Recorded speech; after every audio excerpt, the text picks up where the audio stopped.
Okay, guys, we are live. Hit the like, hit the share. Show us your love. Give us a sub. I'm going to get that on a t-shirt, Ivan. And to have a chat about the Reds is Ivan at Ivan Jennings on Twitter. Keith might be with us. We shall see. He has a link so he can pop in any time he wants. How are you, Ivan? I'm good. Keeping the faith. It's the best way to describe it. Yeah, keeping the faith is the only way to describe it at the moment for the Reds, unfortunately. But we're in unusual uncharted waters, I suppose, under Klopp's tenure. That was crazy midweek. That was surreal. That would make Salvador Dali surrealism look actually weird. That was just after 15 minutes, we were 2-0 up, cruising, could have been 3 easily. Madrid looked shocked. Madrid looked nearly wanting to go home. I was like, what the hell is happening? What a finish from Darwin. A mistake from Courtois, let Salah in. We'd other chances. To be honest, even when it went 2-1, we had chances to make it 3-1. There was a clearance off the line. There was another chance. There was 1 or 2 chances where he should have squared it. Would have been a bleeding tap in. To turn that 2-0 up at Anfield, under the lights, into a 5-2 loss is absolutely X-Files stuff for me. I mean, I can't explain it other than energy just fucking sapped out of them. In the second half, did absolutely nothing. Yeah, no, I didn't see it. No, I was following the scores. I was out with work and 2 up. I was like, yeah, brilliant. And even at 2-2 at halftime, I was like, yeah, that's all right. But then I was in the taxi on the way home, and it was just 3-2, 4-2. I just could not believe it. Bang, bang, bang. And I mean, even if it would have been 3-2, you had sort of a chance. 3 goals now. I know away goals don't count, but 3 goals to beat them 3-0 there, it's not impossible. Nothing's impossible with Liverpool, but just the way we're playing at the moment. Let's look at that when it comes around. It's not for another 2 weeks. We've big league games, 3 huge league games to play before that. So I'm not going to regurgitate on that too much. It's not impossible, but I think we have a bit of magic in the Champions League, and we always have. But Madrid have magic as well, don't they? They're magic, right? So there's just something about them, even when they're not playing particularly well. I was listening to Camavinga there during the week, and he just basically said, "Madrid never give up. We never, ever, ever give up." And remember them in the final. In the final, they were outplayed for most of that game. Took their chance, laid on. I think 70 minutes. You know what I mean? They're the ultimate. Do whatever you have to do to win team, and that's cool. I'm absolutely fine with that. I just think I think if we had kept it to 4-2, if we got another one to 5-3, I'd be much happier. I'm still not. I put a tenner on us at 40-1 straight after the match to win the Champions League. Fuck's sake. Because there's always a chance. Look, there's always a chance in life. In anything, there's always a fucking chance. You know what I mean? And I think in another Matrix dimension, we probably win that 4-0. But the reason I'm doing it is because I know the teams we played in the last 2 games haven't been great, but I think the Everton game for me was a big game. As shite as Everton were, I was really worried for the Everton game, and I thought we played particularly well against. I thought Everton were really poor. They were really bad. But listen, how bad have we been coming up to that game? And we did the job. It was frantic, and there was the crowd was there and whatever. And we got 3 points, and we built. And you have to take those little things, and you're looking for little performances, and you see Bakitic and Alisson obviously playing very well, and great to have Van Dijk coming back in the second game against Madrid. So it's just little things. We're nowhere near perfect. Nowhere fucking near it, man. No. But we just need to keep tapping away, and it's the top 4, and if we can get anything else, it'll be a bonus. Can it be top 4? Be a bonus for me. I mean, if we get fucking top 4, Ivan, I think it's an absolute bleed. It'd be like winning the bleeding trophy the way we're playing at the moment. Yeah. I think, as I said to you earlier, we'll forget about the Champions League for now, but we've got 3 big games coming right off tomorrow at Selhurst Park. It's a 7:45 kickoff on a Saturday night. It's been unusual. That's we never play well down there, No, they don't have a good record. I don't think they've won a game this side of Christmas, but that means fuck all. Know what I mean? It does. I mean, fuck all. The three games that we could get a huge amount of confidence from, and the 3 games that could fucking bury us, literally bury us. Well, yeah, I mean, Wolves midweek. We've had nightmares about Wolves and Brighton. It's like Groundhog Day. I'm going around like Bill Murray for the last few months because it's fucking every time I look out the window, I see Brighton, I see seagulls flying around, and out in the back garden I can hear wolves at night time. It's probably foxes, but you know what I mean. Yeah. So Wolves midweek at Anfield on Wednesday, and then United Sunday week. So there's 3 huge games, and United are flying at the moment. I know Liverpool United be a different game and all that. You can throw form out the window. It's more like a derby, Northwest Derby and all that. But there's huge games. But we've got to concentrate all our energies, all our Red Bull cans and on tomorrow night, and we need 3 points. We need 9, possibly 7 out of the next 3 games to have any chance of top 4. But I think tomorrow, I know Konate came back in training yesterday, but I'd be very surprised if he's thrown in the cauldron that quick. I'd be really surprised. Yeah, I'd rather him for United or maybe Wolves, you know? Yeah. And like the way we're playing, like I know Carragher was having a bit of a poke at Van Dijk, and he's right. I don't know what. Like we've massive problems there at centre half. I think to be honest, Ivan, I did a little. Well, it was a little pod. I did a little 3-4 minute rant. It wasn't really a rant, but it was more a controlled rant the other day, talking about Liverpool, what we need in the summer and stuff, and everybody saying, Bellingham. And look, we need more than Bellingham. We actually probably need 3 players in midfield. We also need a centre half now. Unfortunately, it looks like to me. I mean, Matip is coming near the end. Gomez is Gomez. I mean, he has 1 good game, has 2 bad games. He's front forward, 2 ones back. Now Phillips was going to be sold apparently in January, only for one of our centre halves got bleeding injured, so he'd be probably gone in the summer anyway. And I mean, Konate is injury prone as well, and Van Dijk, unfortunately, doesn't seem to be the same player he was even a year ago. Will he ever get back? I don't. No, I think a centre half could come in. We're looking at that. I think he's Croatian, the Red or RB Leipzig centre half. I'm sure everybody's looking at him. Yeah. But my problem is, Ivan, I don't think they're going to sort all the problems out one window. I think it's possible 2 or 3 window job here.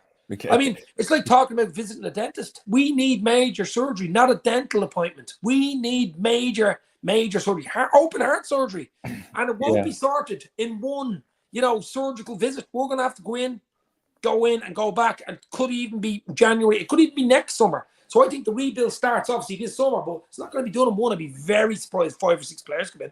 No, but I think if you go what's the biggest problem in the team, right? We're conceding goals.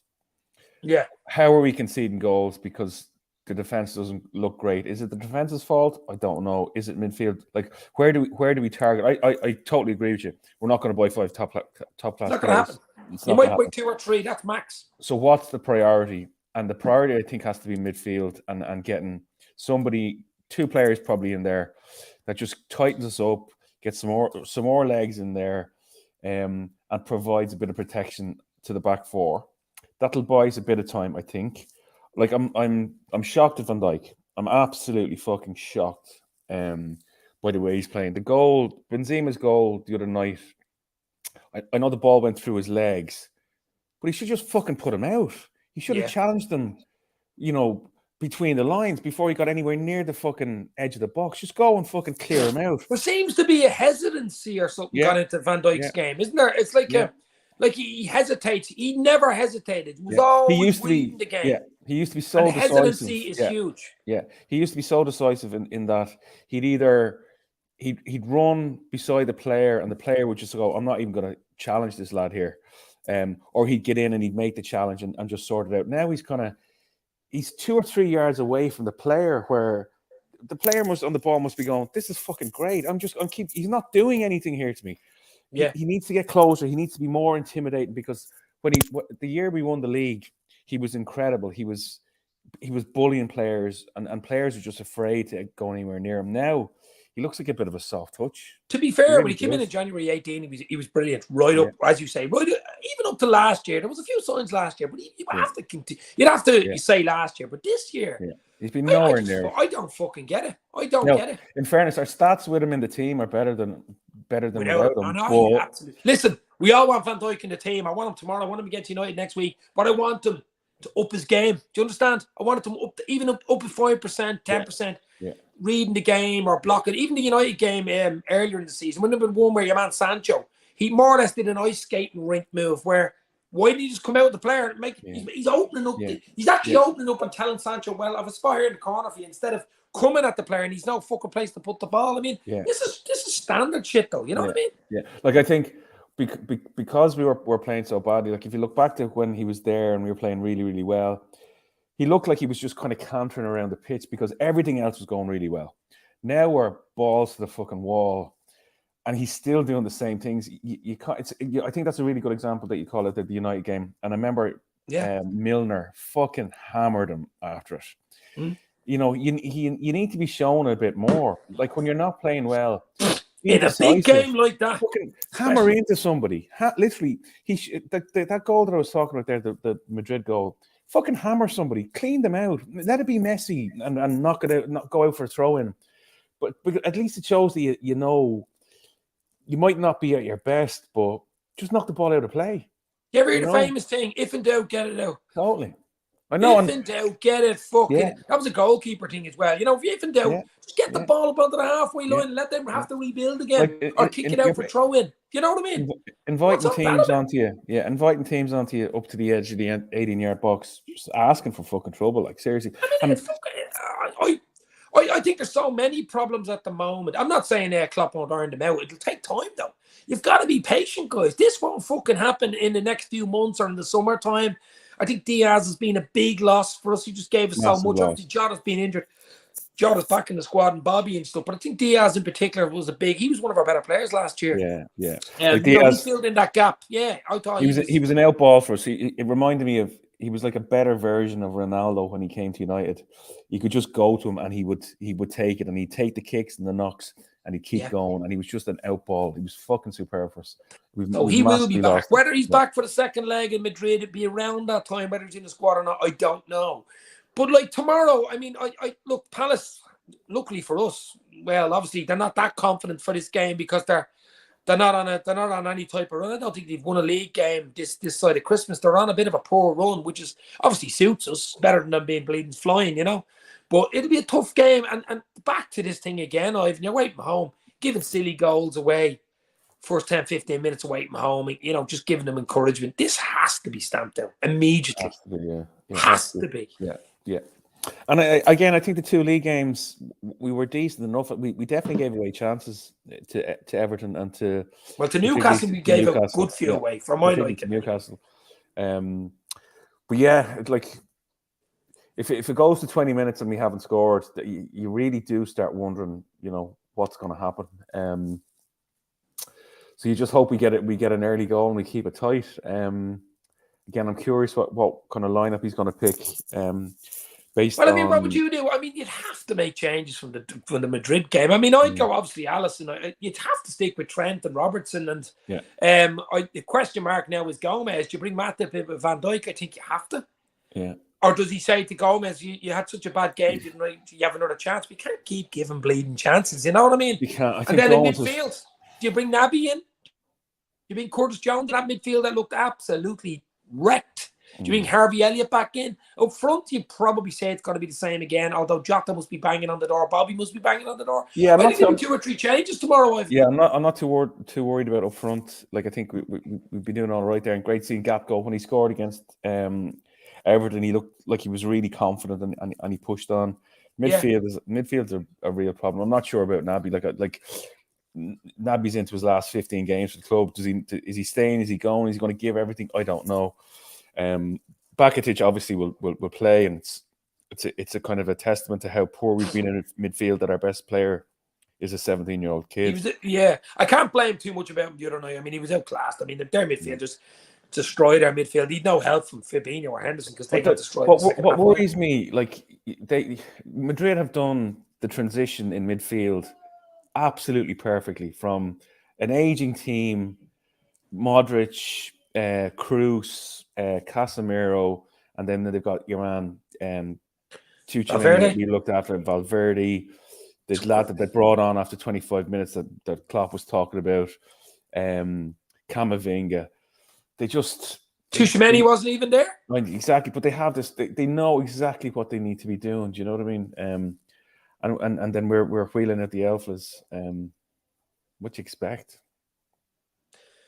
No, I think tomorrow he's got to get the midfield right. Away from home, got to get the midfield right. If anything, Crystal Palace will be full of energy. They'll run around. Zaha's dangerous. Man, IU's dangerous. They want to do attack. Yeah, they do. I mean, it's down in London, you know, Saturday night under the lights. That is not going to be an easy game. Most of the fans will be drinking from fucking lunchtime, probably watching the rugby. So that's going to be, I think it's a tough one tomorrow night. It is, and like our system is so broken at the moment. You know, like we were so reliant on just the communication between players, and like you think of you're playing Henderson on the right to allow Trent get forward.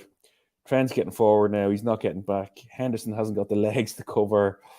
You've got a 17-year-old kid there, sometimes playing the 6. It's a centre defensive partnership that is just fucking like two Bambis. It's not even funny. Bambis. Yeah, it's a bit like a Disney show or a Disney horror show, isn't it? At the centre halves.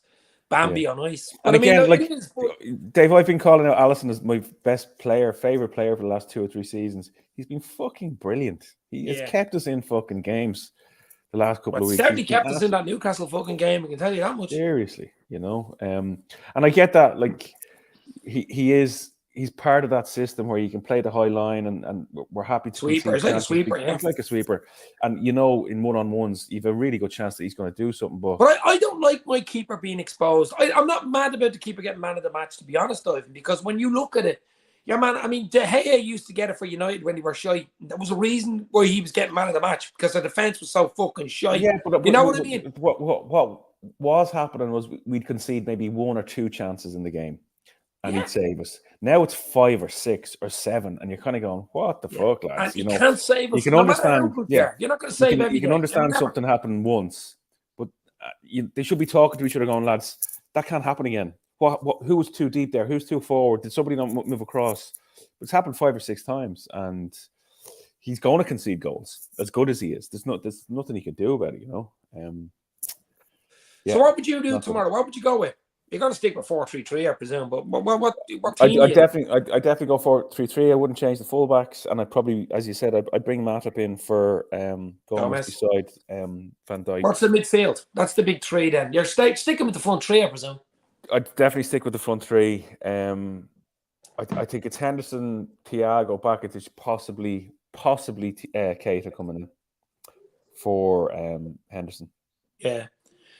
I mean, I just think we need a bit of energy in the midfield. It worked. That Keita, Bjaticic the last time, Bjaticic thing worked for a while. Remember in one of the league games, it just adds that bit of, you know, and as you said, Naby's basically gone in about 15, 16, 17 games anyway, and so will probably Ox. And it was a good interesting thing today from Klopp and his press conference talking about, you know, it depends who leaves in the summer type of thing. There's obviously a few frees going. Like, you probably sell 1 or 2, maybe Nat Phillips and whoever, maybe Bobby will go, I don't know. Then you see the gaps open, and then you say, right, what do we need? But I don't even care about who goes. I know what we need. We need, as you said, we need at least 2 really good players in midfield. A CDM, maybe, and a Bellingham. Let's hope it's Bellingham and something else, a Casado or someone like that. And I think we need a centre half. Yeah. And maybe right back cover for Trent. Yeah, no, I've been looking a lot on Twitter about who we haven't been linked to. Your man you mentioned, the Leipzig, the RB Leipzig centre half, Gravitar or something. Yeah, Calvin Ramsey's still there out for the rest of the season. He's been really unlucky. It's open fucking heart surgery. Yeah, forget about dentists. Forget about, you know, getting a little injection into your gum and lying back and going back to work in an hour or 2. This is a few weeks stay. This is a major heart surgery trick. And that goes back to the point I was making. I don't think Klopp thinks he's going to do it 1 transfer window or 2 or 3. That's why I think he's going to be there for 20 years, because I think he sees this as it's going to happen over time. He probably doesn't see us win the league for maybe 2 or 3 years based on what he thinks we need to do, you know. So it's not a quick thing at all. No, it's not a quick thing. But you keep hearing all the TikTok boys talking on Twitter and stuff going, oh, let's get, you know, these big lists of players. They haven't got a fucking clue. You know what I mean? That the amount of money, the contracts, the wages, the bonuses thrown in, the players that you're left with that are on big wages that you can't fucking move on. I don't like calling them dead wood, but you know what I'm talking about. They just think it. I don't know what the fuck they think, to be honest with you. You know, and well, they're FSG will be looking for investment, Ivan, rather than, which we did say before, a full sale. They're measuring it against Man City, and Man City can kind of just go, get this player in, get it. Like Cancelo, my young lad was going, Dad, what's he doing moving Cancelo out? And he's basically going, you know, I can get somebody else in. This lad needs to play every week. He's got the luxury of being able to do that. We don't have that. We just don't have that. We're Liverpool is run as a really well-oiled traditional football club where money in, money out, bit of success, blah, blah, blah. That's how it's supposed to be. The Chelsea model, the Man City model, the PSG model, that's not normal. Well, it could be the Newcastle model now in the next year or two. You know what I'm saying? It's just not even normal. United, if Qatari boys take over, United, there's another one. Yeah, and like United, for me, you know, you have to give credit to fucking Ten Hag for turning them around. Like, I don't like giving them any credit. I don't either. But objectively, no, you just have to go. I do rate him as a manager. I'll tell you. I'll say that. I said to a United fan today, I said you did well getting him in. I think they were on tender hooks to get that. They were coming to the end of getting the wrong. If they got another wrong manager in there, they would have been in deep shit. Yeah. No, they need to get it right. He strikes me as somebody who's decisive in how he. He's a disciplinarian. Yeah. Which is what you need. Yeah. You know, he's a real disciplinarian. He's like an old school teacher type. You know that way. Yeah. You don't come in with your homework, you're sent home, this type of thing. He's a real disciplinarian. I think that's what all the time. Arteta's probably similar at Arsenal. He's very stern, you know, that type of way. Puts a bit of discipline into It's old school. Yeah, it's old school. It's old school, and I think it works. I mean, Ferguson Dalglish used to be like that. I'm sure Shankly was like that in Paisley.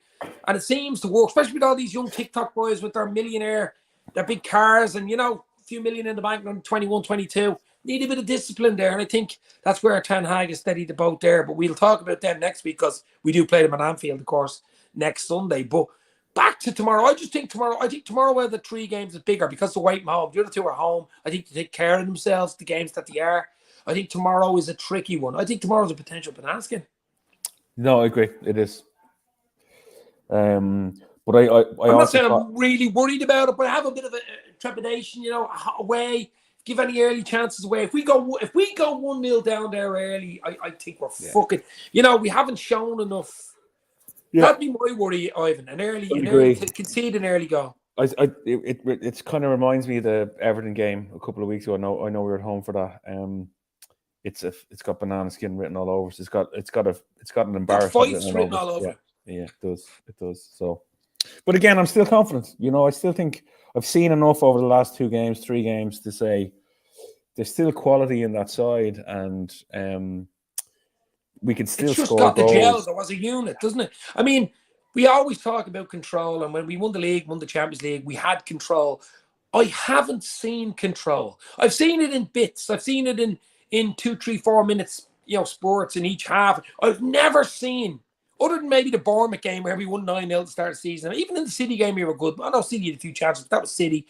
We've had maybe 4 or 5 games, Ivan, in the league where you could say we played well from the first minute to the 90-plus minutes, deserved to win and had control. Other than that, 75%, we've had no control.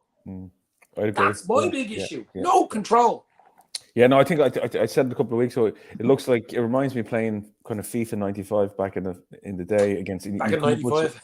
Back with some lad who just every time you played him, he knew how to beat you. It's like we're just very easy to play against now, you know. And we're giving away so many chances that, like, the quality in the Premier League is so high. Like, players are going to score. It's not like 20 years ago. I know there are better teams and stronger teams, but even the weaker teams still have very, very good footballers. And if you're throwing away chances like that, you're going to concede. Yeah. Red Bird says, have you seen the new kit? I actually did a video on the new kit, which is a supposed leak kit with the white neck. Have you seen it, Ivan? And it's like going back to an old sort of a Karl-Heinz Riedler type shirt, wasn't it? Yeah, no, I like it.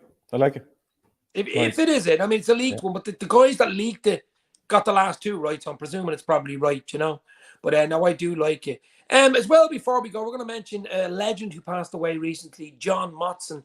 Of course, us being of the elder folk would have grown up basically with BBC and FA Cup, especially FA Cup, listening to John Motson. This is well before BT Sports and Sky Sports came, and I'm talking about late 70s, early 80s. John Motson's voice. He was on a few of the video games as well, actually, later on when he came out, wasn't he? I mean, his voice is the voice of football, isn't it? For me. Same, you know, watching FA Cup games. He was superb. You're all right, Ivan. There, I can hear you. No problem. I'll just keep talking for him. I'm gonna finish now in a minute anyway. But yeah, no, a John few Motson. maggots in the background here, unfortunately. You're all right. It's okay. John Motson, though, absolute legend. What a legend, guys. I'm sure you'll all agree with John Motson. Rest in peace. All right, before we go, so tomorrow I'm gonna go 2-1 to the Reds. I think we should have too much for them, but we've got to bleed and start. Nothing silly. Take our chances. Be clinical, and hopefully get the 3 points. Yeah, I'm going 2-1 as well. I did that in my prediction. So fingers crossed. Yeah. Fingers crossed. We leave it there. A nice short and sweet one tonight. Ivan, at Ivan Jennings on Twitter. Hit the like, hit the share, guys. Liverpool to beat Palace tomorrow night. And we have a big week coming up. Wolves on Wednesday and United, the old enemy, Sunday week. Stay safe. Talk soon. And Ireland tomorrow against Italy. Let's go. Cheers, guys. Thanks, Ivan. What